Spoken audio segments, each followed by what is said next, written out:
semuanya, welcome back to my channel. Masih bersama dengan saya Hilda.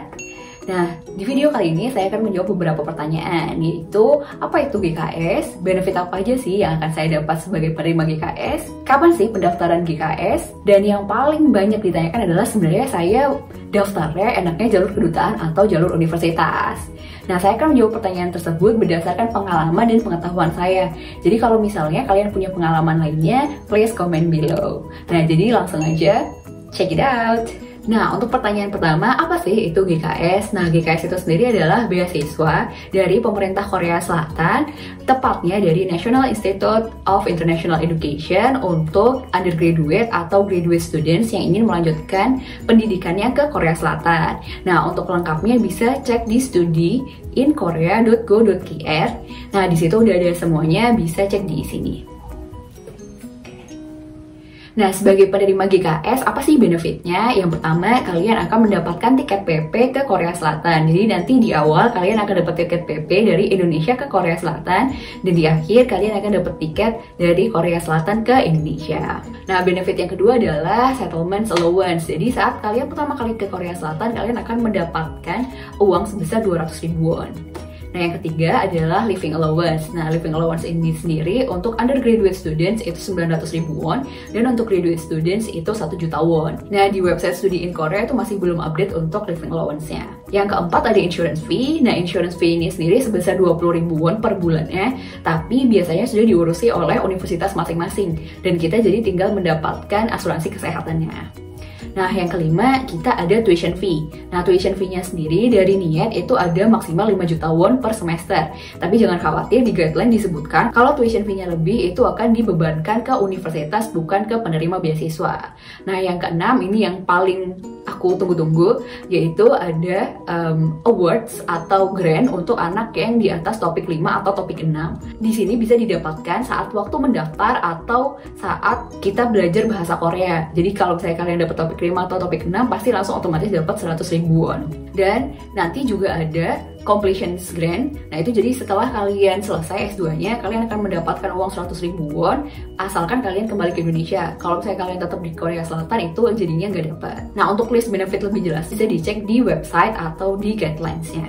Nah, pertanyaan selanjutnya adalah kapan sih dibuka pendaftaran GKS? Nah, GKS ini sendiri untuk undergraduate students itu biasanya di bulan September, dan untuk graduate student itu biasanya di bulan Februari. Jadi, please cek aja di GKS Notice atau di website kedutaan. Nah, itu semuanya biasanya pengumumannya ada di situ. Nah, pertanyaan keempat adalah gimana sih sebenarnya daftar GKS? Nah, daftar GKS itu sendiri ada 2 jalur. Yang pertama adalah jalur kedutaan, jadi aplikan akan mengirimkan semua dokumennya ke Kedutaan Besar Korea di Indonesia.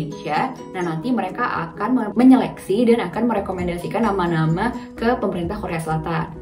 Nah, yang kedua adalah jalur universitas. Nah, jalur universitas ini sendiri, aplikan akan mengirimkan aplikasinya ke universitas tujuan. Nah, nanti dari universitas yang akan merekomendasikan ke pemerintah Korea Selatan. Nah, lalu pertanyaan yang paling sering ditanyakan adalah, sebaiknya aku tuh masuknya jalur kedutaan atau jalur universitas?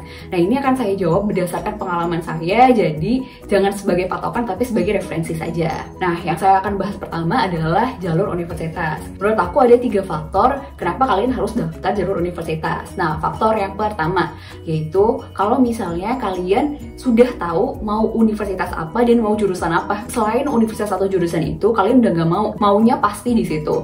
Soalnya kalau misalnya kalian ngambil jalur kedutaan, karena kalian bisa pilih 3 universitas, jadi bisa jadi kalian nggak masuk ke universitas yang kalian mau. Nah, yang kedua adalah kalian sudah punya kenalan profesor di Korea Selatan, dan profesor tersebut mau memberikan surat rekomendasi untuk GKS kalian. Nah, ini tuh biasanya anak sains yang sudah ada penelitian. Nah, mereka tuh kontak profesornya sebelum pendaftaran, jadi nanti profesornya akan memberikan surat rekomendasi. Ini akan menjadi nilai plus sekali saat universitas merekomendasikan nama-nama ke pemerintah Korea Selatan. Faktor yang ketiga adalah kalau misalnya rumah kalian itu nggak di Jakarta. Kenapa kayak gitu? Karena di tahun sebelumnya jalur kedutaan itu wawancaranya wajib ke Jakarta. Nah, jadi kalau misalnya kalian di luar Jakarta akan kesusahan untuk ke Jakarta, jadi mending pilih jalur universitas. Jalur universitas biasanya wawancara menggunakan Skype atau Zoom meeting dan sebagainya. Nah, tapi balik lagi, kalau misalnya di tahun 2020 itu wawancara kedutaan ditiadakan, dan misalnya di tahun depan jadinya online atau sebagainya, itu masih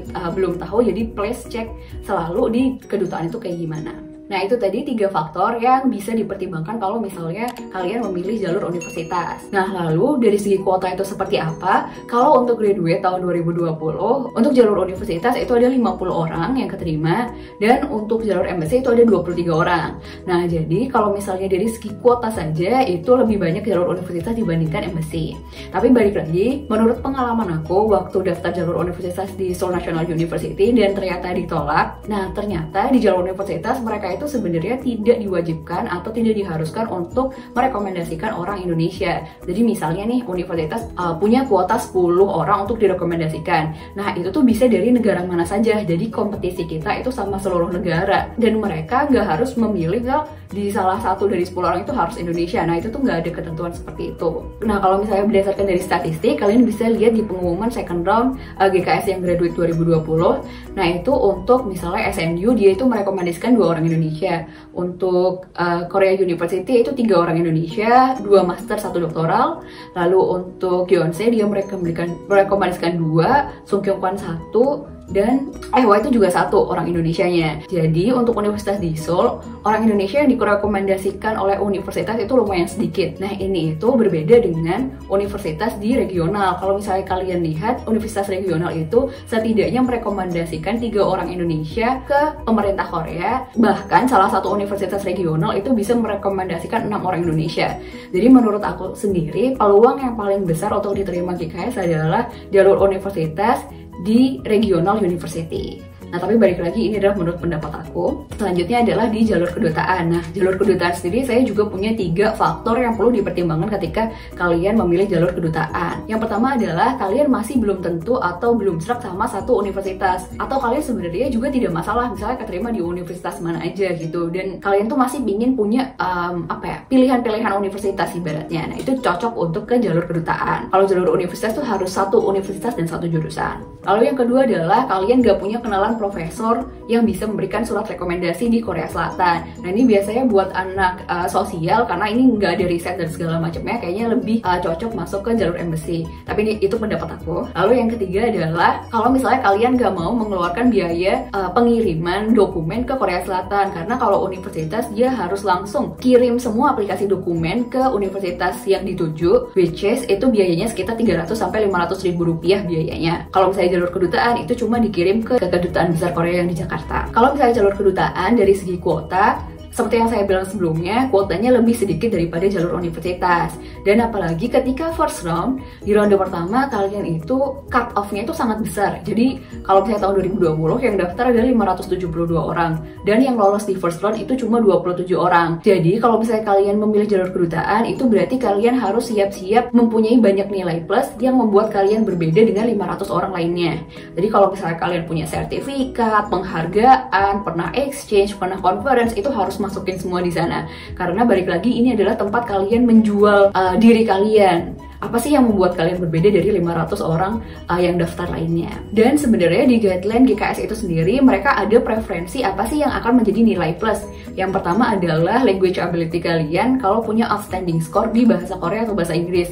Jadi kalau misalnya kalian punya topik atau punya TOEFL dan IELTS itu lampirin aja. Lalu yang kedua, kalau misalnya kalian jurusannya natural science and engineering, itu juga akan menjadi prioritas. Nah itu, dan ini ada beberapa listnya yang akan menjadi prioritas. Jadi kalau misalnya kalian bisa memenuhi itu semua, itu jadi berkas-berkasnya tolong dilampirkan saat melakukan pendaftaran. Nah, meskipun kedengarannya jalur embassy itu lebih sulit, tapi enaknya adalah ketika kalian di ronde ketiga, kalian memilih 3 universitas. Jadi kalau misalnya ada salah satu universitas yang menolak kalian, masih ada pilihan kedua dan pilihan ketiga. Nah, ini beda sama jalur universitas. Kalau misalnya di jalur universitas kalian ditolak nih sama universitas yang kalian tuju, ya udah berarti itu perjuangannya sampai di sana dan kalian harus mendaftar lagi di tahun depan. Jadi kesimpulannya, semua jalur itu ada plus dan minusnya. Jadi pilihlah secara bijaksana mana yang sesuai dengan kebutuhan kalian. Jadi sekian video kali ini, semoga bermanfaat dan sampai jumpa di video selanjutnya.